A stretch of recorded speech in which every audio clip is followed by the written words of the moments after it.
My name is Daniel Warren, and I'm 38 years old.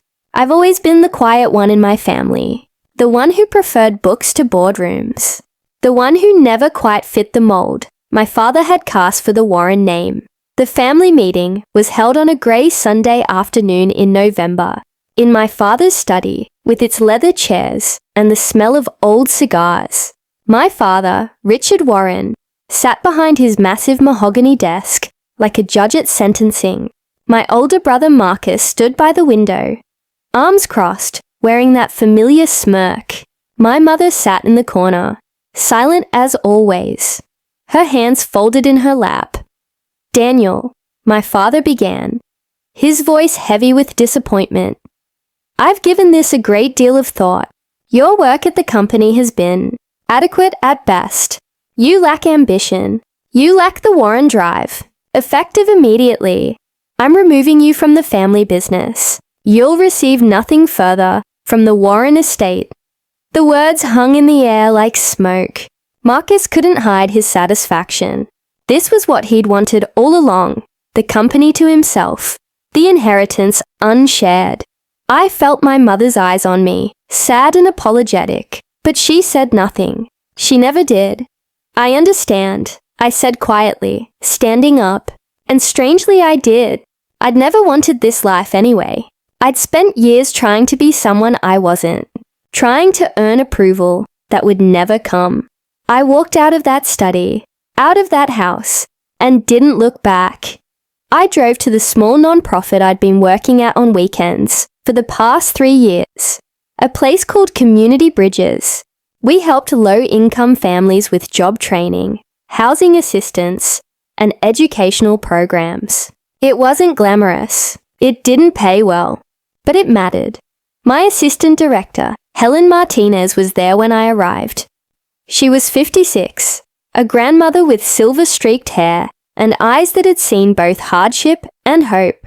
She'd become more than a colleague over the years. She'd become a friend, a mentor, someone who saw me for who I really was. "You look like you've been through something," she said gently, handing me a cup of coffee. I told her everything. The meeting, the cutting off, the years of feeling like I'd failed some test I'd never understood. Helen listened, really listened, the way she always did. When I finished, she was quiet for a moment. "Daniel," she said finally, "there's something I need to tell you, something I should have told you months ago." She pulled out a folder from her desk drawer. "Remember when you started that mentorship program? The one connecting at-risk youth with business professionals, and the community kitchen project, and the affordable housing initiative?" I nodded. Those had been my ideas, things I'd built from scratch in my spare time. Those programs caught the attention of the Riverside Foundation. They've been watching our work, your work, for over a year now. Last month, they approved a $15 million grant to expand everything you've created, not just here, but across the state. I stared at her, not quite understanding. "The board met yesterday," Helen continued, her eyes glistening. "They're creating a new regional director position to oversee all of it. Daniel, they want you. They've already approved it. That's why I kept calling you CEO yesterday, when we were setting up for the fundraiser. I was practicing." She laughed softly, wiping her eyes. "Though technically, the title is Regional Director of Community Development. But to me, to all of us here, you'll always be our CEO, our Chief Empathy Officer." The phone rang then. Helen answered, then handed it to me. "It's Gregory Chen, the foundation president." The conversation that followed felt like a dream. Mr. Chen spoke about vision, about impact, about the lives we'd already changed, and the thousands more we could reach. He talked about my work with a respect my father had never shown. When I hung up, Helen was smiling. "So," she asked. "They want me to start in January," I said, still processing. "Full authority to build the program, a real salary, resources to actually make a difference." That evening, I sat in my small apartment, the one my father had always looked at with disdain, and thought about the path that had led me here. My phone buzzed. A text from my mother. "I'm proud of you. I always have been." Then another unexpected message from Marcus. "Dad told me what he did. For what it's worth, I think he's wrong. You were always the best of us." I didn't respond right away. I needed time to sit with it all. The loss and the gain. The ending and the beginning. The next morning, I returned to Community Bridges. There was a small celebration waiting. Nothing fancy. Just cake from the grocery store. And hand-drawn congratulations signs made by the kids in our after-school program. Miguel, a 17-year-old I'd been mentoring, handed me a card. Inside, in careful handwriting, he'd written, "Thank you for seeing me.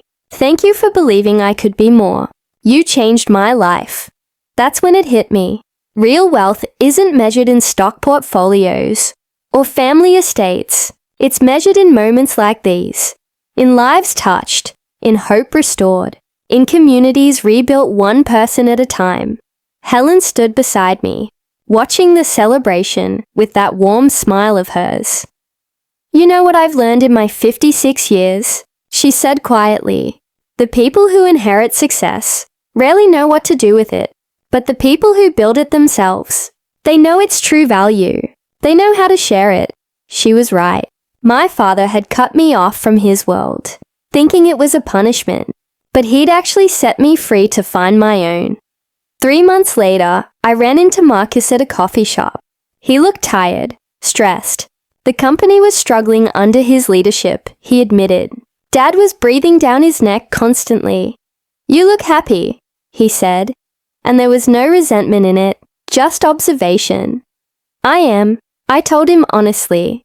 I finally stopped trying to be someone else's version of success. We talked for an hour, really talked. Maybe for the first time since we were kids. He asked about my work. I could see something shifting in his eyes, a question forming about his own path, his own choices. As we parted, he said, "Maybe you could show me around Community Bridges sometime. I've been thinking about doing something that actually matters." "Anytime," I said. And I meant it. That night, I sat in my office, bigger now, but still modest, and looked at the photos on my wall. Kids graduating, families moving into new homes, people finding work and purpose. My real inheritance, the one I'd built myself. Helen was right to call me CEO. Not of a company, but of something more important. A community of people who'd learned that kindness is its own reward. That success isn't about what you're given, but what you give. My father had cut me off from his legacy. In doing so, he'd given me the greatest gift of all, the freedom to create my own.